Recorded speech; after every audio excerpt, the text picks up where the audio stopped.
നമസ്കാരം, ഏവർക്കും മന്ത്രാക്ഷരിയിലേക്ക് സ്വാഗതം. ഭഗവത്ഗീത യഥാരൂപം, അധ്യായം 2, ശ്ലോകം 40.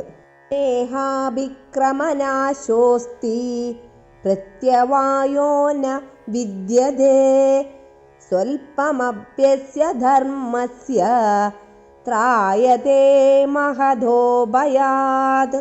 നഷ്ടമോ ലാഭമോ ഈ ഉദ്യമത്തിലില്ല. ഈ വഴിക്കുള്ള ചെറിയൊരു മുന്നേറ്റവും മഹാഭയങ്ങളിൽ നിന്ന് രക്ഷ നൽകുന്നു.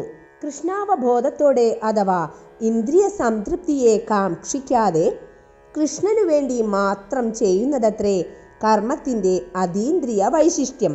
അത്തരം പ്രവർത്തനങ്ങൾക്ക് വിഘ്നങ്ങൾ ഉണ്ടാകുന്നില്ല. ഒരിക്കലും അവ നഷ്ടത്തിൽ കലാശിക്കുന്നുമില്ല. ഭൗതിക തലത്തിലുള്ള എല്ലാ പ്രവൃത്തികളും പൂർത്തീകരിക്കേണ്ടതായിട്ടുണ്ട്. അല്ലെങ്കിൽ അതിനായി ചെയ്ത പ്രവർത്തനങ്ങളെല്ലാം പാഴായി തീരുന്നു.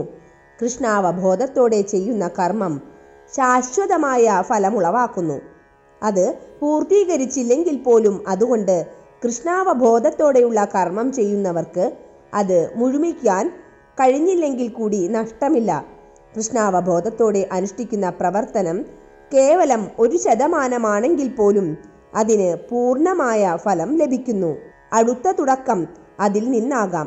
എന്നാൽ ഭൗതിക തലത്തിലുള്ള പ്രവർത്തനങ്ങൾ പൂർണ്ണമായും വിജയിച്ചില്ലെങ്കിൽ അത് തികച്ചും നഷ്ടമായി ഭവിക്കുന്നു. ഒരു ചെറിയ ശതമാനം കൃഷ്ണാവബോധത്തോടെയായിരുന്നു അജാമിളൻ പ്രവർത്തിച്ചിരുന്നത്.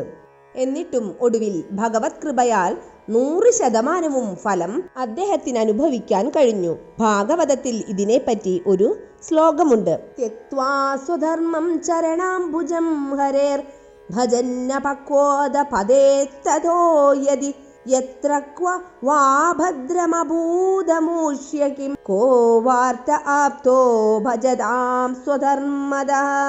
സ്വധർമ്മം ഉപേക്ഷിച്ച് ഒരാൾ കൃഷ്ണാവബോധ പ്രവർത്തനങ്ങളിൽ ഏർപ്പെടുകയും അത് പൂർത്തിയാക്കാൻ കഴിയാതെ വരികയും ചെയ്തുവെന്നിരിക്കട്ടെ, അയാൾക്കെന്തു നഷ്ടമാണുള്ളത്? നേരെ മറിച്ച് ഭൗതിക പ്രവർത്തനങ്ങൾ ഭംഗിയായി അനുഷ്ഠിച്ചതുകൊണ്ട് അയാൾക്കെന്തു നേടാൻ കഴിയും? ഭൗതിക കർമ്മങ്ങളും അതിൻ്റെ ഫലങ്ങളും ശരീരത്തോടൊപ്പം നശിക്കും. കൃഷ്ണാവബോധത്തോടെയുള്ള പ്രവർത്തനമാകട്ടെ ദേഹനാശത്തിനു ശേഷവും അയാളെ ആത്മീയോത്കർഷത്തിന് കൂടുതൽ അവസരം കിട്ടാവുന്ന വിധം സംസ്കാര സമ്പന്നമായൊരു ബ്രാഹ്മണ കുടുംബത്തിലോ പ്രാമുഖ്യമുള്ള ധനിക ഗൃഹത്തിലോ അടുത്ത ജന്മത്തിൽ മനുഷ്യനായി പിറവിയെടുക്കുവാനെങ്കിലും അയാൾക്ക് സാധിക്കുമെന്നുറപ്പാണ്. അതത്രേ കൃഷ്ണാവബോധപൂർവകമായ കർമ്മത്തിൻ്റെ അതുല്യമായ വൈശിഷ്ട്യം.